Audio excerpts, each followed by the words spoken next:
Hello students, welcome to my channel. तो आज की वीडियो में मैं लेकर आ गई हूँ आपके बीए थर्ड सेमेस्टर अर्थशास्त्र का मॉडल पेपर यानी कि आपका ऑब्जेक्टिव्स टाइप वीडियो लेकर आई हूँ। आज की वीडियो में ऑब्जेक्टिव्स टाइप क्वेश्चंस मैं आपको बताऊंगी बीए थर्ड सेमेस्टर अर्थशास्त्र के, जैसा कि आपकी परीक्षा के दृष्टि से बहुत महत्वपूर्ण होने वाला है आज का वीडियो, क्योंकि आज की वीडियो में जितने भी बहुविकल्पीय प्रश्न मैं आपको आपके अर्थशास्त्र के बताने वाली हूँ वो सभी आपके पेपर में 100% आएंगे ही आएंगे।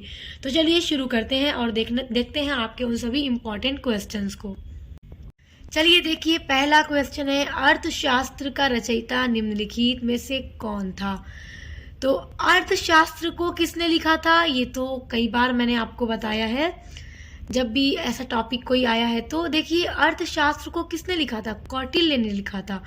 और कौटिल्य के और अन्य नाम क्या थे? चाणक्य या विष्णुगुप्त। तो ऑप्शन में कौटिल्य न देकर विष्णुगुप्त दे या चाणक्य दे तो कंफ्यूज नहीं होना है, आपको नाम याद रखना है।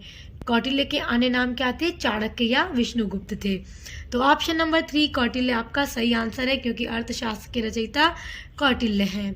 अब देखिए, दूसरा महत्वपूर्ण प्रश्न है आपका, कौटिल्य के अनुसार श्रमिकों को मजदूरी देनी चाहिए कि देखिए, अब कौटिल्य के अनुसार श्रमिकों को कैसी मजदूरी देनी चाहिए? पहला देखिए, जीवन निर्वाह स्तर के अनुरूप। दूसरा है जीवन निर्वाह स्तर से कम, सीमांत उत्पादक के अनुरूप। चौथा है इनमें से कोई नहीं। अब आप बताइए, आपके अकॉर्डिंग क्या आप आंसर सही लग रहा है? देखिए, मजदूर को ऐसी मजदूरी देनी चाहिए कि जीवन निर्वाह स्तर के अनुरूप होता है, कि वो अपने जीवन का निर्वाह अच्छे से कर सके। तो ऑप्शन नंबर 1 आपका राइट आंसर है। कौटिल्य के अनुसार श्रमिकों को जीवन निर्वाह स्तर के अनुरूप ही मजदूरी देनी चाहिए। अब देखिए, अगला महत्वपूर्ण प्रश्न है, लोहिया ने भारतीय समाजवादी दल की स्थापना कब की थी? तो कब की थी? 1955 ईस्वी में की थी। 1955 ईस्वी में की थी। ऑप्शन नंबर 1 आपका राइट आंसर है। अच्छा देखिए, अब आपका अगला प्रश्न है, प्रोफेसर जेके मेहता ने किस विद्यालय में अध्ययन का कार्य किया था? तो किस विद्यालय में इन्होंने अध्ययन का कार्य किया था? तो इन्होंने किया था, देखिए, इलाहाबाद विश्वविद्यालय में। अच्छा देखिए, यहाँ पे ऑप्शन नंबर 4 होगा, गलत मिस्टेक से 3 हो गया है। तो ऑप्शन यहाँ पे जो आपका सही है वो 3 है, इलाहाबाद विश्वविद्यालय में इन्होंने अध्ययन का कार्य किया था। ऑप्शन नंबर 3 पर टिक कर लीजिए। अच्छा देखिए, अगला देखिए, वैल्यूबर समर्थक थे। तो वैल्यूबर समर्थक थे संतुलित व्यय नीति के। ये किसके समर्थक थे? संतुलित व्यय नीति के समर्थक थे। तो ऑप्शन नंबर 1 आपका राइट आंसर है। अब देखिए, आपका अगला प्रश्न है, दादा भाई नौरोज ब्रिटेन के हाउस ऑफ कॉमन्स के सदस्य चुने गए थे। तो किस वर्ष में चुने गए थे? 1892 में चुने गए थे। 1892 आपका सही आंसर है। अगला देखिए, कौटिल्य को निम्न में से किस और नाम से जाना जाता है?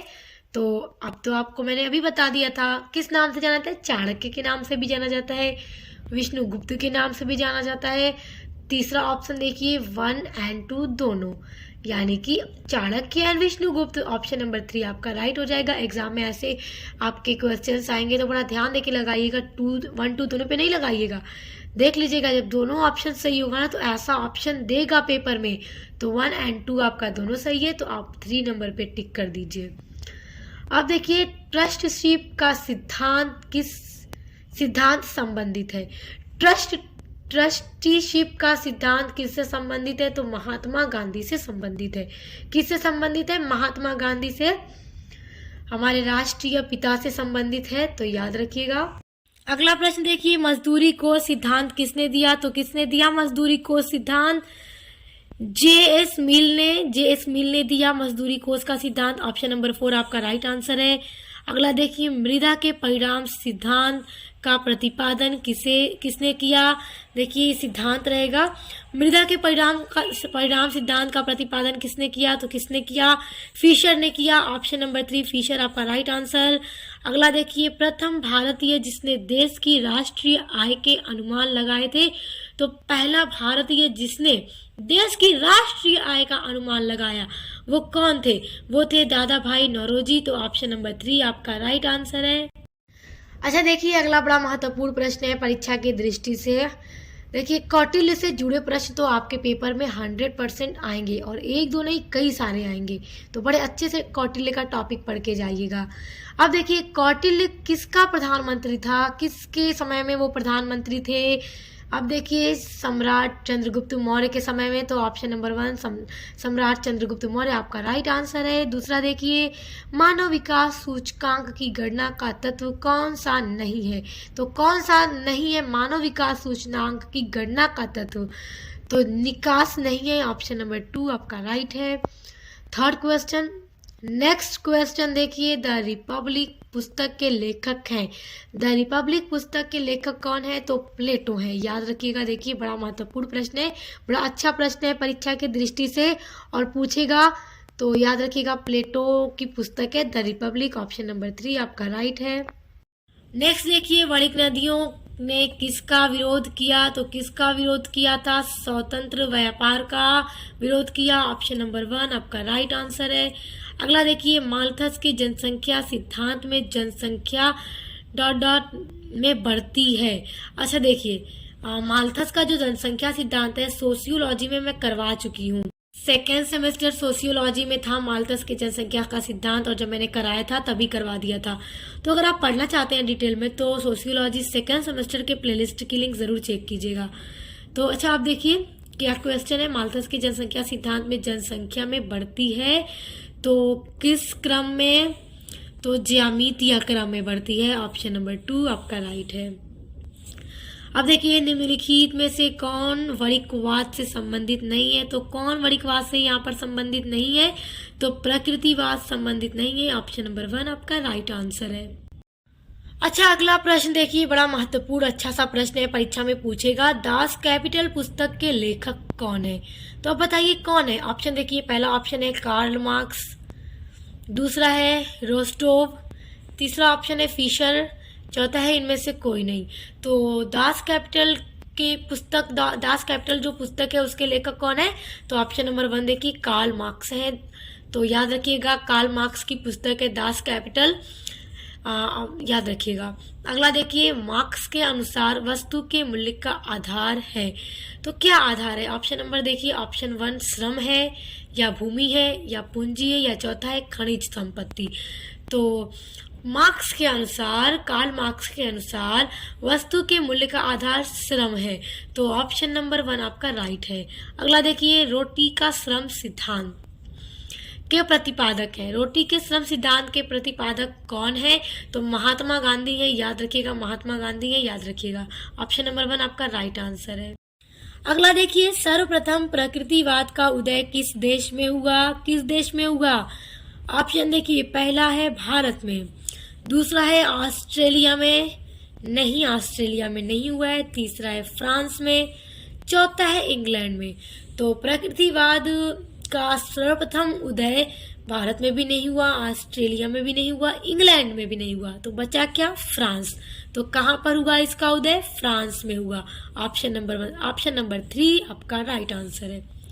अगला देखिए, प्रोफेसर अमर्त्य सेन को नोबेल पुरस्कार कब मिला था। इनको, प्रोफेसर अमर्त्य सेन को नोबेल पुरस्कार कब दिया गया था। देखिए, 1996 में दिया गया था, नहीं 1997 में दिया गया था, नहीं 1998 में दिया गया था, हाँ। तो कब दिया गया था इनको नोबेल प्राइज, 1998 में दिया गया था, ऑप्शन नंबर 3 आपका राइट आंसर है। अगला देखिए, राष्ट्रों का धन नामक पुस्तक के लेखक कौन है। देखिए, आपने जितने भी लेखक पढ़े हैं अपने सिलेबस में, जितने भी लोगों की पुस्तकें पढ़ी हैं, याद रख लीजिएगा कि किस पुस्तक के राइटर कौन है, क्योंकि अक्सर परीक्षा में आपका कई सारा क्वेश्चन सेम यही होगा कि ये पुस्तक, इसके राइटर कौन है, इस पुस्तक के राइटर कौन है। तो राइटर आपने क्या करना है, एकदम रट लेना है, याद कर लेना है, दिमाग में बैठा लेना है।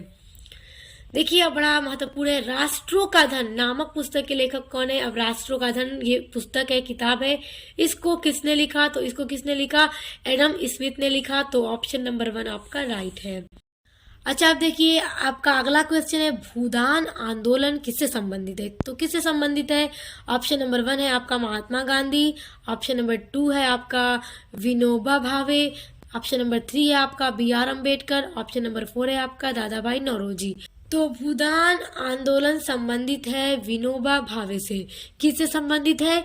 विनोबा भावे से संबंधित है। तो याद रखिएगा ऑप्शन नंबर 2 विनोबा भावे आपका राइट आंसर है। तो स्टूडेंट्स, आज की वीडियो में बताए गए सभी प्रश्न बहुत महत्वपूर्ण हैं, इनको एकदम रट लीजिए, याद कर लीजिए। और इसके अलावा आप अपने बीए थर्ड सेमेस्टर में इंग्लिश लिटरेचर पढ़ते हैं, सोशियोलॉजी पढ़ते हैं, पॉलिटिकल साइंस पढ़ते हैं, एजुकेशन पढ़ते हैं, हिंदी गद्य पढ़ते हैं, कोई भी सब्जेक्ट पढ़ते हैं तो क्लास हो गई है, सबकी प्लेलिस्ट बन गई है।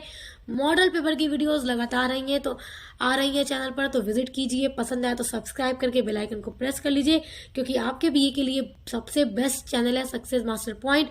यहाँ पर आपके सभी सेमेस्टर की क्लास कराई जाती है। अब मिलते हैं नेक्स्ट वीडियो के साथ।